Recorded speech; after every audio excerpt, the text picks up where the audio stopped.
Ongi etorri berriro tutorial honetara. Oraingoan planteatuko dizuet ariketa bat egiteko gaur bertan.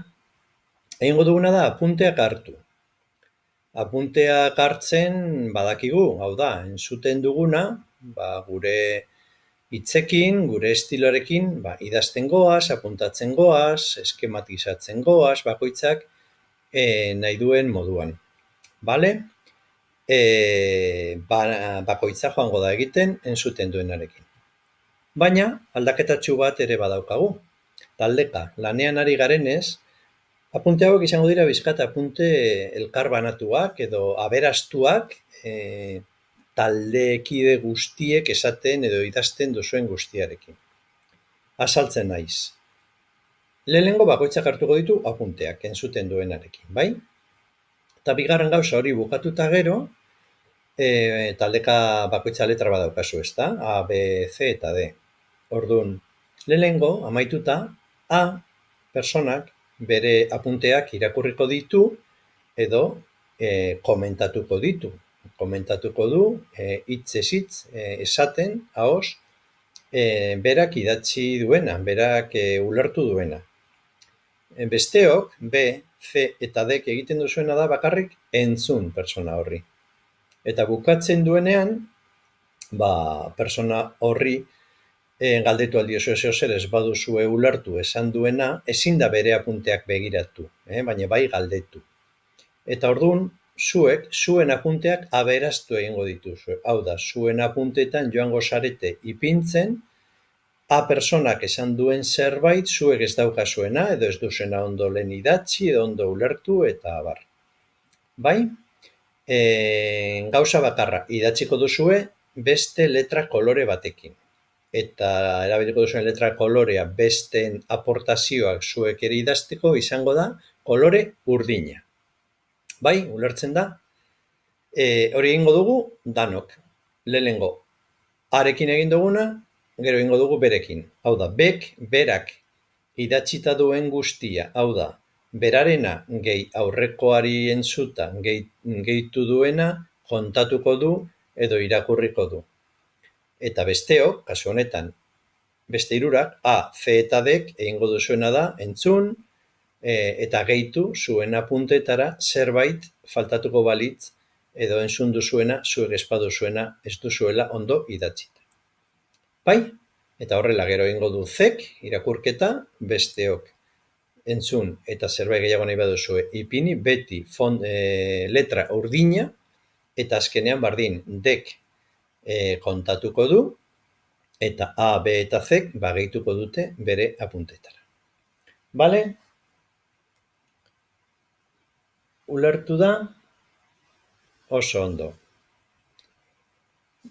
Orain hasiko gara kontatzen zelan doan historia hau. Apunten tituloa, ematen ari garen gaia. Badakigula egin dugula mapak eta egon zaretela horre joko interaktiboetan, jolasten, lehiatzen eta bar, ez? Berez, ura da gaia, eta tituloa izango dira ur kontinentalak eta ur ozeanikoak. Bagoaz. Orain arte badakigu, daukagula ur gazia eta ur geza. Ur gaziak okupatzen du gure lur planetan 97%, eta ur gezak 3%. Hau ere, badakigu. Zerbait berri, ur gazi guzti horri deituko diogu ur ozeanikoak. Eta ur geza guzti horri deituko diogu ur kontinentalak. Beraz, ur ozeanikoak eta ur kontinentalak. Hau da, gazia eta geza. Hasiko gara ur ozeanikoei buruz hitz egiten. Ur ozeanikoen barruan ditugu bi mota edo bi multzo. Zeintzuk? Ozeanoak eta itsasoak. Eta ur gezaren barruan ditugu lau zati: ibaiak, aintzirak,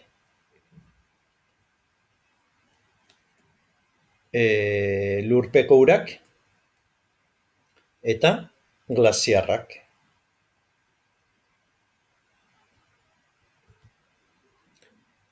Goazen komentatzera bakoitza zer den. Lehenengo, ozeanoak. Zer dira ozeanoak? Ur gasizko masa handiak dira. Argi dago. Ura, gazia eta handia. Ur gasizko masa handiak dira.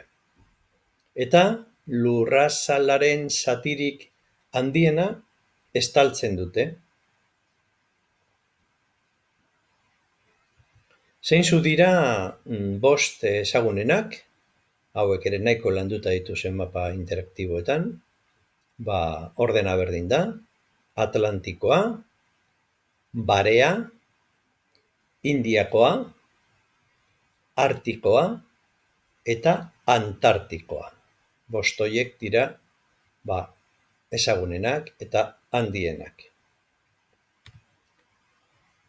Hurrengoa, itsasoak. Itsasoak zer dira? Hauek ere ozeanoak bezala, ur masak dira eta ur gasizko masa dira. Eta hauek kontinenteetako kostaldeak bustitzen dituzte. Kontinente guztietako kostaldeak busti egiten dituzte. Eta esan ahal dugu ere, ozeanoak baino txikiagoak direla. Aurrera, bai itsasokoak eta bai ozeanoetako urak ez daude geldirik inoiz, etengabe mugitzen dira. Eta 3 mugimenduak ematen dira. Zeintzuk dira dituzten 3 mugimenduak? Olatuak, itsasaldiak, itsaslasterrak. Berriro esango duzu: olatuak, itsasaldiak eta 3. itsaslasterrak. Eta zer da mugimendu bakoitza? Lehenengokoa dira olatuak. Olatuak, danok esperientzia dugu eta badakigu, haizeak jotzean sortzen diren mugimenduak direla. Horregatik haize gehiago dagoenean, olatuak izaten dira, normalean, mugimendu gehiagokoak edo bortitzagoak. Bestaldetik, itsasaldiak. Itsasaldiak zer dira? Itsasoaren mailan gertatzen diren aldizkako mugimenduak dira. Itsasoaren mailan ematen diren edo gertatzen diren aldizkako mugimenduak dira. Denbora desberdinetan ematen diren mugimenduak dira. Eta ezagutzen ditugu 2 direla: itsas gora eta itsas behera. 3. mugimendua da itsaslasterrak. Zer dira itsaslasterrak? Itsasoaren azaleko naiz ondoko ur masa handien mugimenduak. Bai itsaso azala, itsaso gainean, itsaso azaleko, edo itsaso barruko, itsaso ondoko ura, hor dagoen ura, ur masa handi horiek mugimenduak dituzte. Hauek dira itsaslasterrak. Hurrengo definizioa, pasatzen gara ur geza dituztenak. Ibaiak. Zer dira ibaiak?